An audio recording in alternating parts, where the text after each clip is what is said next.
everybody. Welcome to the podcast. I'm Jamie, and this is The Best Magicians You Have Never Heard Of, brought to you by Slightly Magic.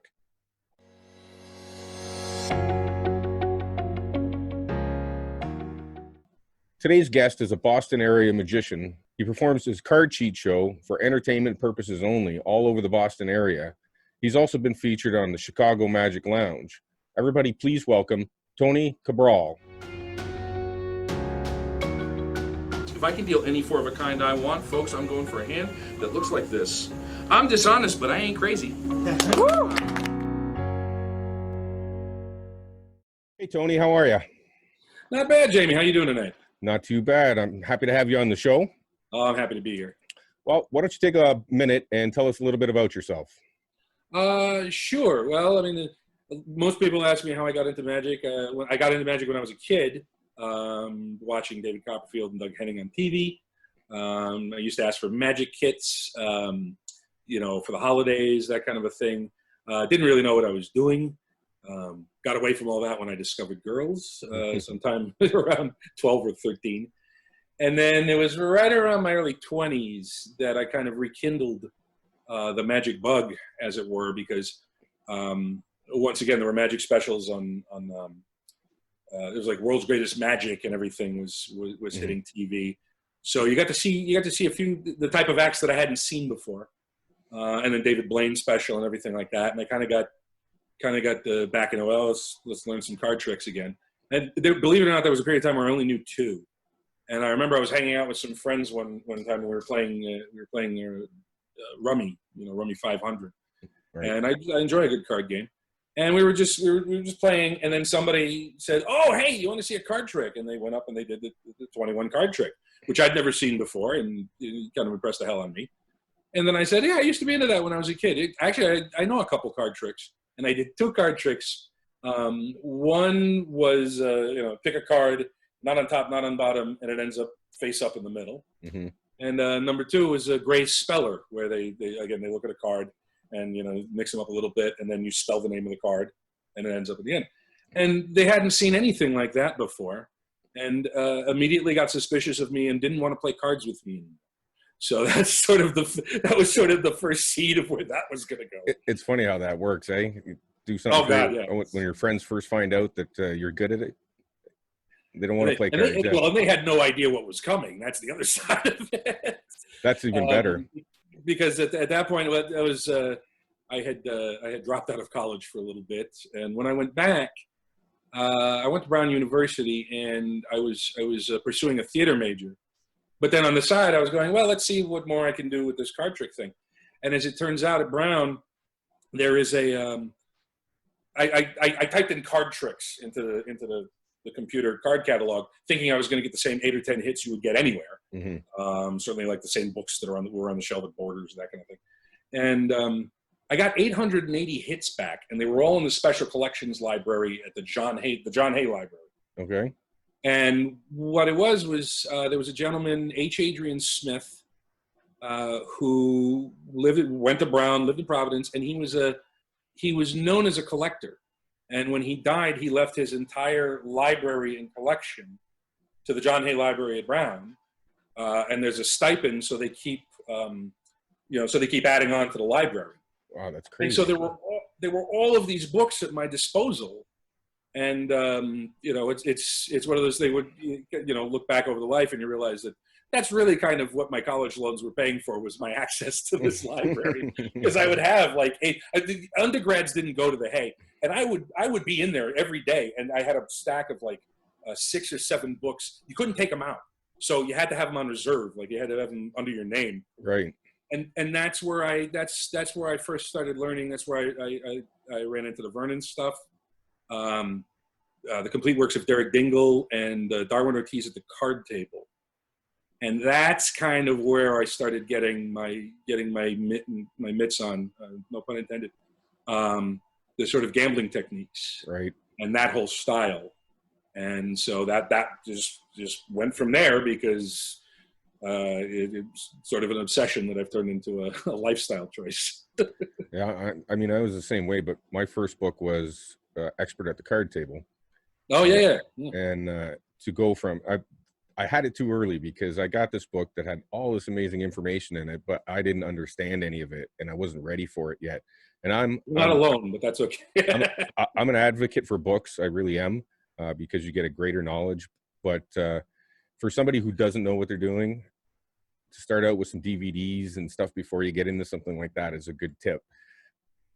Oh yeah. In fact, for a long time, I didn't. It was just the books, and because I couldn't take them out, I had to take notes on the books and really pay attention. I took better notes on those books than I did on the stuff I was supposed to be getting my degree in. I bet. And if I was smart, if I was smarter than I am, I would have actually made that my degree, because you can do that. So in the end, obviously, gambling techniques are a real passion for you. Absolutely. What is it that makes you, giggle on the inside, or that thing that makes you proud of it, that you really want, that makes it good for you? I mean, there's a couple different. I mean, there's a couple different things. I mean, I've always enjoyed. I mean, I love performing. Not everything I do is in a strict gambling vein, but that's kind of how I color everything. Mm-hmm. With sleight of hand and cheating. It's on my business card, so Yes, it must be true. I saw that. And it's one of those things where, well, first off, reading the Di Vernon Inner Card trilogy, Inner Card Secrets, that kind of thing, and then the Dingle book, and then Darwin Ortiz, and then the old books, not just Expert at the Card Table, but Expert Card Technique, Arthur Buckley's Card Control, and books along those lines. You very much got the impression that this was the ne plus ultra, and if you really wanted to be good at this stuff, that's what you had to learn. Right. Again, I was doing this on my own, so I didn't have anybody tapping me on the shoulder going, really, it's just a pass, a palm, and a color change. Just get out there.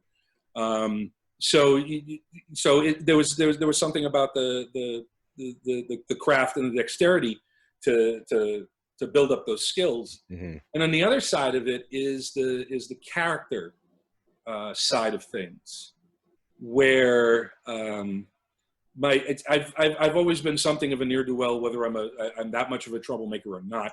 Mm-hmm. But it's the kind of thing I got from Martin Nash, who's a big hero, and rightfully so. In terms of this work, it's not enough just to do to show people you can do these techniques. The whole point of performing in a card cheat vein is to give them that feeling that you might. Yes. I mean, sometimes it's just enough to demonstrate it, and then they kind of like my friends in the rummy game. But again, you can sort of you start to throw in. I wrote an essay that in my first set of lecture notes about Groucho Marx and me, mm-hmm. and I'm a huge fan of the Marx Brothers, and just that sort of that sort of anarchic, wry, trying to sneak your way on top, trying to sneak your way around the authority figure and whatnot. That has played a lot into the way I've developed my performance persona. Right. And so that's a lot of that. There's also the idea that card cheating is sort of the most obvious useful application of this superpower. There are plenty of people out there doing card tricks, but that's one of the reasons why people say, "Oh, do you like being called a magician?" They play that game where they think, I want to be called an illusionist, like they've watched way too much Arrested Development. Yeah. And it's just I don't have a problem being called a magician. It's just that I'm at least honest enough to know that all my superpowers are cardboard based. The gambling thing is it's a demonstration of skill in one side, but mm-hmm. it can be very magical on the other side. Oh, absolutely. So, absolutely.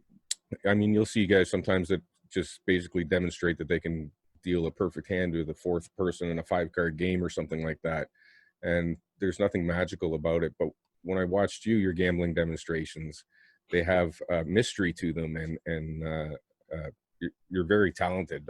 Well, thank you. You. Very skilled at it, and I can verify that. I saw some stuff. Well, so Tony, do you get a demonstration for us? You got something you can show us? Yeah, actually, and sort of along the lines of your comments about skill. and presenting skill in such a way that it feels magical. This is a go-to. This was a go-to opener of mine for all the time I was working at the bar, and it was designed to be, for the most part, a demonstration of genuine card table technique, but in a purely entertainment capacity. Right. So I do specialize in card cheating for entertainment purposes only. It's my story, and I'm sticking to it. And the reason I say that is because the techniques I use to entertain people are the same sort of techniques that crooked gamblers use to steal money from innocent players like you and me. Not so much me, but I mean, you have an honest face. We just met. I have no idea. But in any event, if I told you, Jamie, I could sit down at a card table, shuffle up the cards the way I've been doing, and then deal myself any four of a kind I want. I don't just mean kings, queens, or jacks. I mean fours. I mean sevens, twos. Would that be a pretty good trick? That'd be pretty amazing. Yeah, and when money on the table becomes lucrative vocational skill. I mean, you can't put it on LinkedIn, but whatever. Tell you what, Jimmy, I'm gonna come right up to the camera with the cards. I'm gonna run my finger up the front like this, and I would just like you to say stop. Wherever you like, somewhere in the middle of the deck. I'm gonna turn my head, but wherever you like, just happen to say stop. Stop. There? Yep. You get a good look at the card? I got it. Okay. Would you like? Are you going to remember it? I think so. Okay. Maybe I should Otherwise, write it down. it's a surrealist piece of performance art at that point. So I'm going to shuffle these cards and deal myself four of a kind, just like the card you stopped me on. But here's the thing: since people like me make card players suspicious, I would like you to watch me like a hawk, which is my favorite kind of watching, by the way, and count how many times I shuffle the cards to get the job done. Okay? Are you ready? I'm ready. How many was that, Jamie? That was one. Good. That didn't feel suspicious at all to me. Not at all. I just kept it simple. It's a four-handed game of a draw poker. That's 1, 2, 3. Was your card a 2 by any chance? Yes, it was. Okay, so there's my first 2. But to be honest with you, I don't know if you had the 2 of clubs. For all I know, you could have. I mean, you could have had another black 2. That would be a pair. If I were going to do this in real game, I would deal myself 3 of a kind. That'll get you the money in most situations, 3 of a kind. And in fact, I did promise you 4 of a kind, just like the card you stopped me on. And I'm nothing if not that honest. But here's the thing. Were we playing for money, and I tried to take your money with a hand that looked anything like this, you can tell me right away there's a problem here. I'm used to that kind of suspicion. So go ahead, Jamie. Just what's wrong with the hand? I'll give you a hint. There's 4 cards here, and in poker, you always get 5. Right. Right, yeah, because I'm clearly a stickler for the rules over here. So if I were going to do this in a real game, I would deal myself one of those. And if I can deal any 4 of a kind I want, I'm going for a hand that looks like this. I'm dishonest, but I ain't crazy. Awesome. That was beautiful. I'm glad you like that. Thank you. I really do like that trick. It's a great little trick. Okay, so you said that you wanted to show the balance between magic and skill. One of the ways that you can make skill-based things appear more magical or feel a lot more impossible is the longer the cards, the more time the cards spend out of your hands, and ideally in theirs, the more impossible your skill-based things are going to come across. So I try to, I try to have the deck shuffle before I demonstrate a stacking routine. If I can be, I've crafted routines where, again, you're gonna have to give these a shuffle, and over the course of this thing, I'm gonna get 4 aces and a royal flush under my control very quickly, or even in some cases the entire deck, into 4 suits. But just to give you an idea of that kind of thing. Okay. This is a location strategy that I use a lot at the bar. And I'll do it for you right now. Okay. First thing we're going to do, I was have somebody shuffle these cards. So we'll just give them the good old-fashioned casita regulation wash. And Jamie, I'm just going to, this is weird to do over the camera, I'm just going to run my finger over the cards, and you just call out stop somewhere. Stop. Here? Yep. Okay, I'm going to come down and just just to prove that this is a free choice, do you want to stick with where my finger is, or do you want me to move one over, or one, or I'll keep it. two over, or whatever? I want to keep it. We're going to keep this one. Okay. Yes. So at this point, I would have you look at the card. So I'm just going to turn my head again because there's a camera there, and I want you to Got it. get a good look at the card and remember it. And again, I'm doing my best not to cheat with the technology here. And as I shuffle these cards, I just want you to call out stop somewhere in the middle here. Stop. Here? Yep. All right. So as long as you remember that card, this won't be a pointless waste of time. It'll be a waste of time with a point to it. So you're remembering a card somewhere in here. And in fact, at this point, I could hand you the cards to shuffle. It really doesn't matter because at this point, I know your card was the Jack of Spades, and I can get back to it whenever the heck I want. Particularly after you've shuffled the cards, and I take them back and I say something clever like, and there's no way in heck that you could, that I could know what that card was or where it is or anything like that. And actually, let me see this. This one's over here, and I just happened to find this one on the way on the way up. But that was just a little bit of luck. I'll explain what was going on there. Okay. First things, it's really just a straightforward key card location, but there's a lot of subtlety in there that's really paying dividends. So the first thing you do is you take the shuffled deck back. And again, it doesn't have to be a complete deck. And I will do this at the bar, and I won't. I mean, I did this because we're on camera, Right. but I would go like this, and I say, "Go ahead, grab anyone you want out of there, anyone at all," and you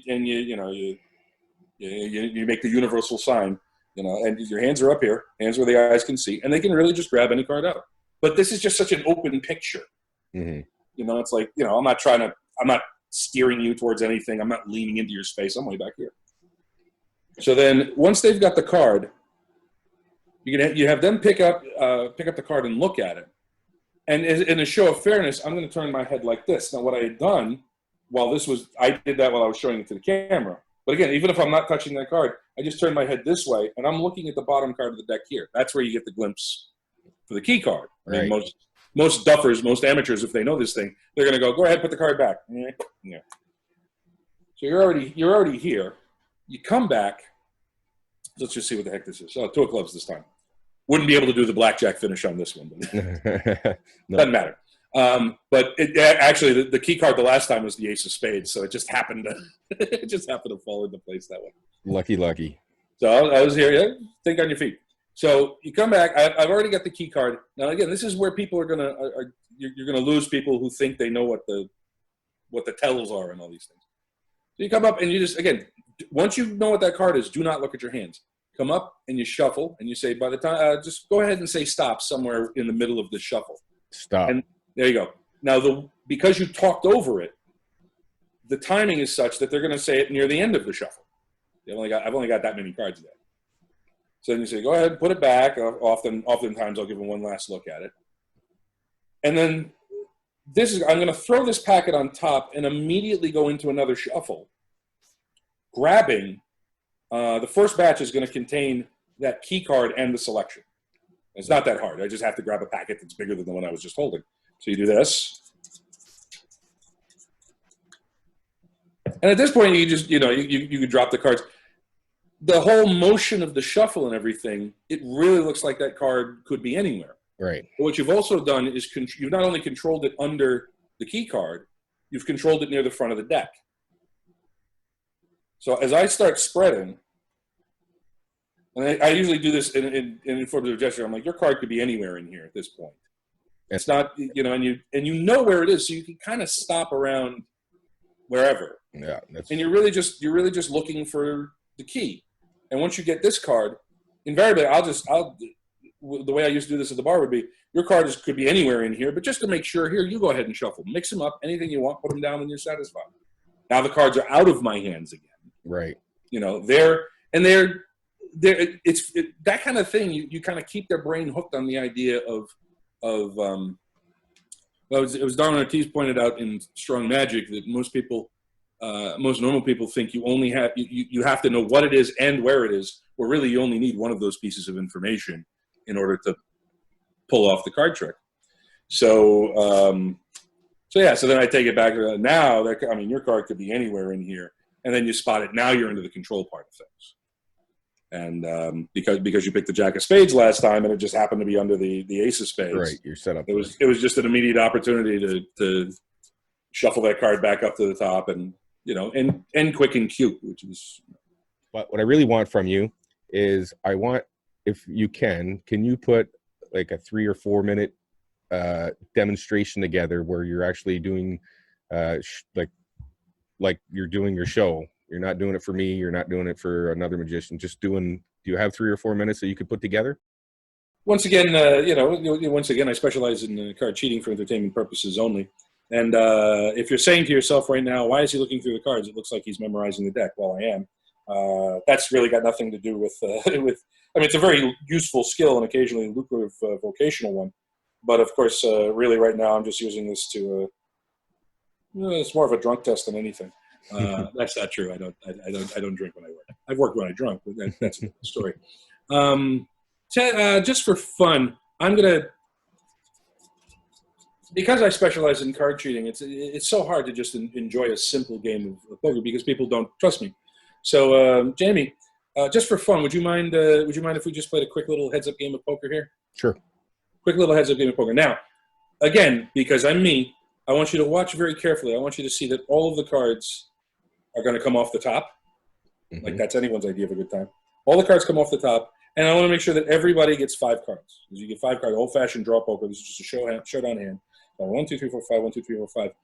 Is that fair? Is that fair? Is that fair and honest? All right. So I would have you look at your hand, and I would look at this is. I think a few of these stuck together on me. What did you have here anyway? Let's just see. Oh, look, a pair of 10s. Yeah, I had 3 pair, so that's I just forget that. Well, I mean, again, clearly it's the sort of thing where I'm not to be trusted in a game. I'm going to give these cards a quick little mix, and I want to show you exactly what I was memorizing when I was looking through the deck a few moments ago. Before we go any further, you don't see that there's no aces on top of the deck, right? No. No, if there were, I'd shuffle again. And there shouldn't be any aces near the bottom. No. And if there were, I'd shuffle again. Basically, the reason I did that is to show you that when I get them out like this, I'm doing it the hard way. Nice. So that's now I'll give you, for those of you who do play cards. I mean, if you've played a little bit of poker in your time, I want to give you a little professional tip from me. Basically, the idea is if you happen to be playing any game and you have to get a strong pair, 3 of a kind, 4 of a kind, never, ever take those cards as a group and put them back in the deck together. And the reason for that is the way the average person shuffles, they're going to give the cards maybe 3, 4 shuffles, feel like they mix the cards, but not break up this group at all. And if you can memorize the order and the sequence, you can use that to your advantage, hypothetically. So what I tell people is make sure that those cards go back in different places in the deck. Now I just cut that down. I didn't cut it. I didn't bring it back to the top. I didn't bring it back to the bottom. We're going to place this one. Yeah, this one will go maybe a little further down there. Now at this point, when I had the third one in, even if I were going to keep track of these cards, every time I cut one in, the position of the other 2 keep changing places. So let's just add this last one in here. Now, keeping track of even one of those aces after all that cutting is incredibly difficult. After a shuffle, it becomes almost impossible. And I really want to stress almost. So good. Beautiful. So, now we're going to get to the thinking on the fly part. Actually, the last time I was at a gathering of magicians, a little convention. We get together for conventions, show each other tricks, pretend not to be fooled. And I was doing that, and somebody saw me do that, and he said, "Well, why would you get them up to the top?" And I like to pretend like I don't know as much as I do. And I said, "Because that's where I want them." And he says, "No, what you want to do is you want to get them on the bottom. That way you can deal them to yourself off the bottom. You've heard of dealing off the bottom of the deck." I said, "Yeah." He goes, "Who you been hanging out with?" Right. So if you've not heard of dealing off the bottom of the deck, let's say a 5-handed game of poker, well, my opponent's cards are going to come off the top, and mine are going to come off the bottom. And why not? Because it's my deal. And this is the kind of thing you would see in an old Western. You would deal yourself 4 aces off the bottom of the deck, reach for the money, and John Wayne would punch you in the face. So I looked at the man and I said, well, that's all very interesting. But I don't know, where are you from, sir? Because I don't, where I play poker, whether the aces end up together on the top or the bottom, they say trust everyone, but always cut the cards. Which means those aces are going to end up in the middle, right? And then, of course, they want to see the cards shuffled fairly well. These cards a little bit of a mix here, and then, of course, when you deal around, this is when everybody's paying attention. So you want to make sure that all of these cards come off the top of the deck. I'm going to slow this down. Way down. Yeah, that's a cheap joke. In fact, I can deal mine with one hand. In fact, I'll do the whole round with one hand. Of course, the real problem here is no matter what you end up dealing to yourself, it doesn't make a difference unless anybody else is throwing money on the table. So if nobody else throws money on the table, you're kind of up the creek. So you notice this gentleman has a pair of kings, so he might bet on that. This person is going for a straight. As I might want to ditch that 6 there. We got a pair of 8s over here, and we've got a pair of 5s over here. So everybody's going to throw a little something in the pot at this point. At this point, he kind of looks at me and he says, well, okay, I don't know how you managed to give the pairs out, give a hand to everybody, but I'm seeing an ace. So you can't really see it on the camera, but there's an ace in this hand, an ace in this hand, an ace in this hand. And that's a good way to break out in a case of bullet holes. I said, look, I'm not talking about dealing myself for aces. I'm talking about making some money. And I'm going for a hand that looks like this because I'm dishonest and I'm crazy. I mean, there is a lot of stuff that happens in the course of a magic trick, particularly sleight of hand, where there's a number of different things going on at the same time. And I used to talk about my lectures, what I've written about a couple times too, and I call the theory of audience multitasking, which is an audience, as soon as you paint the picture of a clear picture of this is what my job is right now. Mm-hmm. It allows you to get way, way ahead of the audience because you've already taken care of the job that you say you need to do now. Right. So, it's like getting, it's like that old dodge about culling 4 aces and you're looking, is this a complete deck? Are there any jokers in here? And they don't, like you give them something else to think about and they're not going to think, they're just going to see you quickly spread through the deck. Or if they think you have to, now you're trying to figure out which card is theirs. And you figured that out 3 minutes ago, you get, next thing they know, the deck is in reds and blacks and they didn't see it. They don't know when you could have done it. Verbally reinforcing what it is you want them to remember. Right. And then glossing over the things that you want them to forget. In fact, that little key card demonstration, they're really just going to remember the shuffling and the fact that at the end, the last thing that they remember is that they shuffled the cards. That bit in the middle where you get the glimpse and then you hand it back out, it'll fly and it'll also largely be forgotten. Because most people just remember they shuffled and their brain kind of shuts off. Like no one ever lets me shuffle in the middle of a card trick. So what about professionally? What exactly do you do professionally and how can people get in contact if they want to hire you? Professionally, I do formal close-up shows. I've done walk-around banquets. You used to be able to find me at Legal's Test Kitchen in Boston Seaport every Friday. Unfortunately, that got put on hiatus back in March.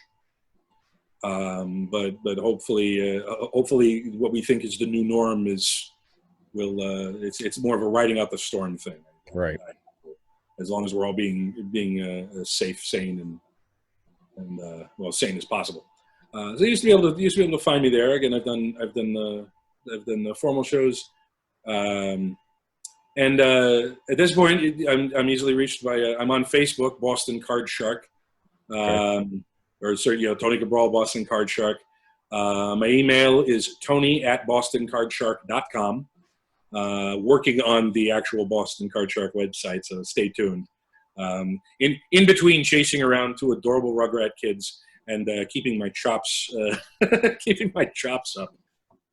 Okay, so Tony, at the end of every show, I'd like my guests to suggest a magician, a fellow magician that they really enjoy watching or they think is very skilled and should be on the show. You have anyone in mind? But one of my dearest friends in and out of magic is Lance Pierce, who comes from a much different, well, not that different of a school, but he's older than I am. He's been doing this way before I knew anything about anything. He was a student and friend of Roger Klaus, Mike Skinner as well. He's one of Bill Malone's best friends, and he's an intelligent guy. He's funny as hell, and he's a great thinker. He's got two of the best hands for magic I've ever seen. And one of my favorite things to do is to talk to him about is we really don't see eye to eye on certain things. Like he's always going to offer me the differing viewpoint. For a long time, again, since I started working at the bar. He's like, "So, did you do the sponge balls yet?" I'm like, "No, I'm sitting. It says card cheating on my business cards. I'm not doing the sponge balls." And he's like, "No, you're missing out." I'm like, as soon as I can figure out how to do the sponge balls and still look like I get banned from casinos, I'll do the sponge balls in a heartbeat. To his credit, he was the guy that got me doing the 3.5 of clubs. So it's not that I don't listen to Lance, but it's always nice to have that sort of opposite viewpoint to weigh.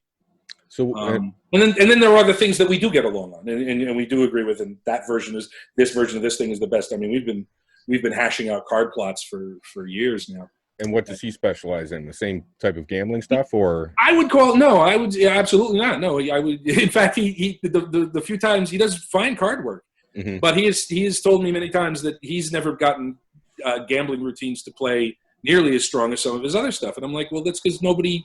You look like a sweetheart. You look like a powder puff, and there's no way in hell that anybody thinks that you might do this.